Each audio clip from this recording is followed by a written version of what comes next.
Good morning, students. So today we'll do one more problem on normalization by decimal scaling. Okay, so normalization by decimal scaling is the third type of normalization. Okay, so we'll take one more problem. Problem 2. Okay, suppose the recorded value of A ranges from minus 986 to 917 and the maximum absolute value of A is 986, then normalize by decimal scaling to find V dash. Okay, so in the previous problem we saw that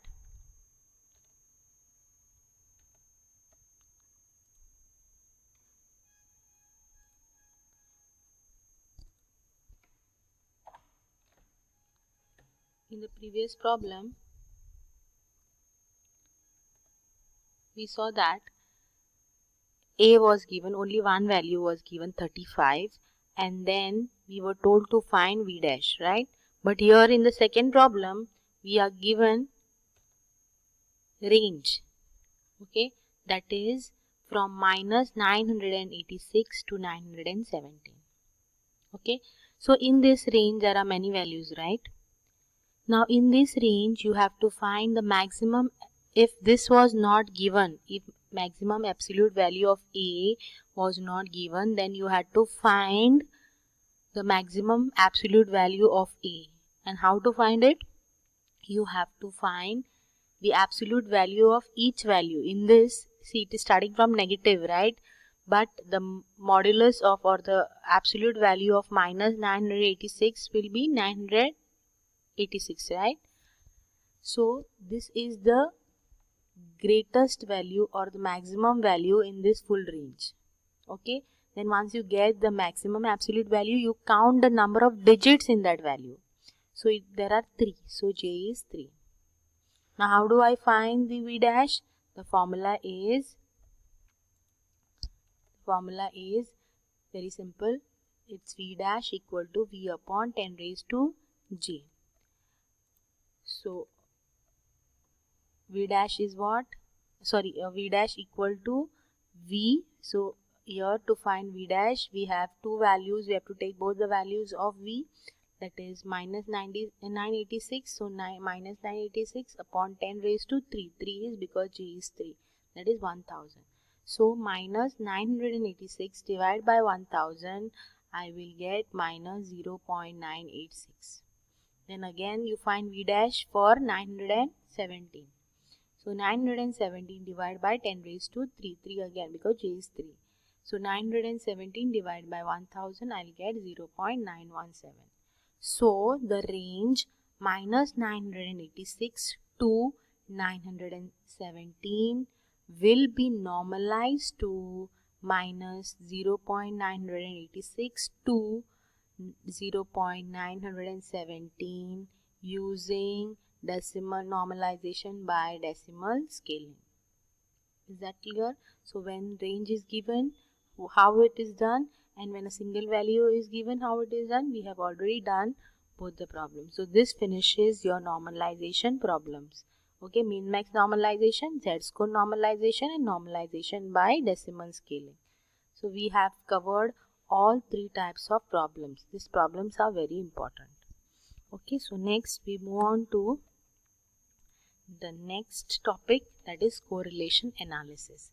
As I've already told you all in the last video, we have in data cleaning and in data transformation, or say data integration, we have inconsistent data. Okay, inconsistent data. So to handle this inconsistent data, we require some measures, right? Or we need to do something. So what is that? Is we find one of the way to handle inconsistent data is we do correlation analysis. Okay, and in correlation analysis we have something called as correlation coefficient. We calculate correlation coefficient between two attributes. okay, to handle inconsistent data. Is that clear? And this inconsistent data, what is inconsistent data and how to handle it, I've already explained. Okay, now and okay, we find correlation coefficient, and based on this we tell whether they are positively or negatively correlated. Okay, so in this problem we have two attributes, one is age and the other one is percentage fat. So we have to find out whether these two attributes are positively or negatively correlated. Okay, so there are total 1, 2, 3, 4, 5, 6, 7, 8, 9 values. So there are 9 values, or say 9 people. These are the ages of 9 people with their respective percentage fat of those people. So what I do is, step 1, I create this table with 5 columns. The first column is all the values of age. Second column is all the values of percentage fat.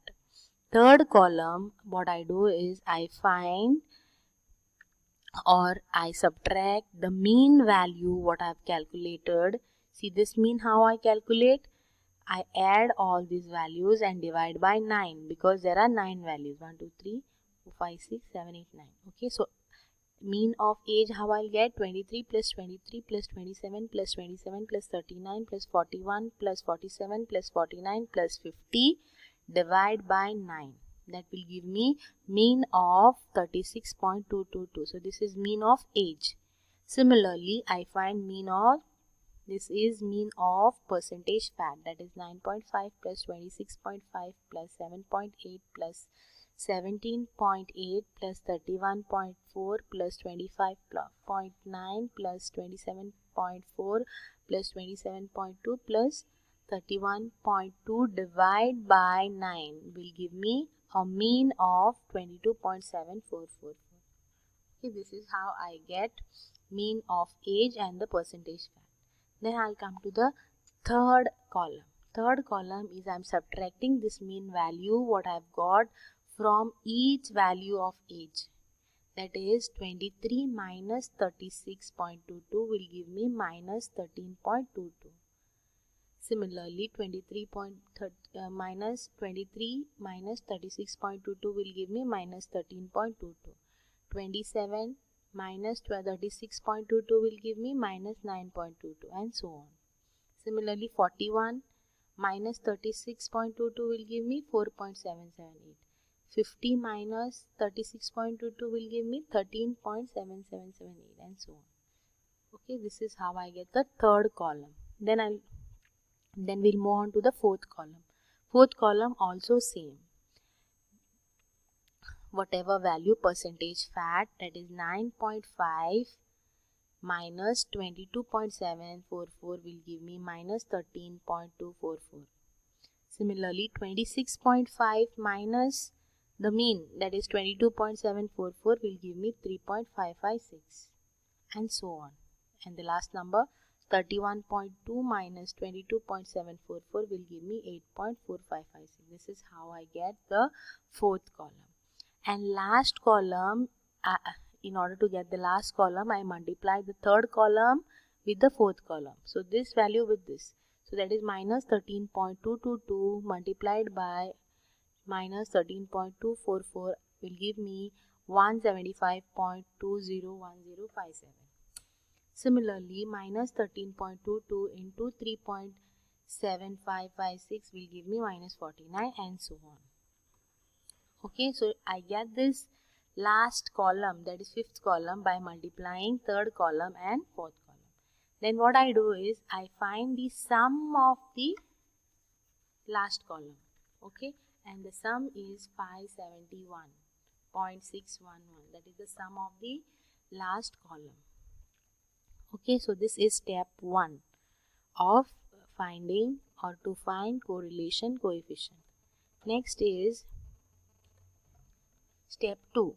So step 2 is saying we already calculated mean of age and percentage fat, mean of age and percentage fat.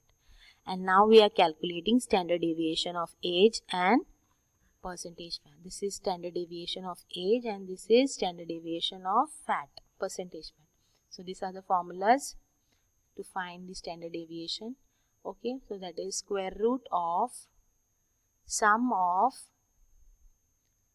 age of I. I means all the 9 values. So I will go from 1 to 9 minus the mean, the whole square upon n. N is 9. Okay. So this value, summation of age of I minus mean the whole square, I have already calculated in the previous table. Okay. So that is this value. This value is age minus mean of this. So I have to square this value. So this square plus this square plus this square plus this square plus this square and so on. Okay. So square plus this divided by 9 will give me the standard deviation of age. Similarly, this is also calculated in row. This also value is calculated in column 4. Okay, the square of each values and then adding each values. Okay, square plus and so on will give me standard deviation of percentage fat. So I know now the mean. I have calculated the mean of age and percentage fat and standard deviation of age and percentage fat. Now last is the correlation coefficient between age and percentage fat. That is sum of age minus mean of age into percentage fat minus. Now this also I have calculated. Okay, that is this value. So this value becomes the numerator. Okay, 571.6111 becomes the numerator of the formula. Okay, so this is the sum becomes the numerator, that is 5. Now n is total number of values. So 9 minus 1 into whatever is calculated, that is 31.93 into 25.199. That will give me 0.088, a positive value. When you get a positive value, okay, the attributes age and percentage fat are positive. We call it as positively correlated. So when we get a positive value, it is positively correlated. If we had got negative value, then we would have written here what? Negatively correlated. Okay. So I'll just go to the last slide. Okay. If correlation coefficient R A comma B is greater than 0, okay, greater than 0 means positive number, then it is then both the attributes A and B are the attribute. So in our case it is age and percentage fat. Okay. It is greater than 0, then it is called as positively correlated. If it was less than 0, if the correlation coefficient was less than 0 means negative, then it is called as negatively correlated. If the value was 0, then the attributes A and B are independent and there is no correlation. So I'll repeat, if the values are positive, then it is, if the values are greater than 0, correct. If the values are greater than 0 means positive, then both the attributes are positively correlated. If the correlation is, the value of correlation coefficient is negative, means less than 0, then they are negatively correlated. If it is 0, then it is independent. Okay. So in positively correlation, what happens? If A increases, B increases. In negative, what happens? If A increases, then B decreases. It's opposite. Okay. Here it is, and positively correlated means both are dependent. If positive value, whatever you're getting is more, this means they are totally dependent. Like age and date of birth. Age and date of birth will give you a higher value. This means that one attribute should be removed. Okay, there is redundancy. Okay, when correlation coefficient is a higher value, higher positive value, then one attribute should be removed. Okay, so in in the case of, say, if A is date of birth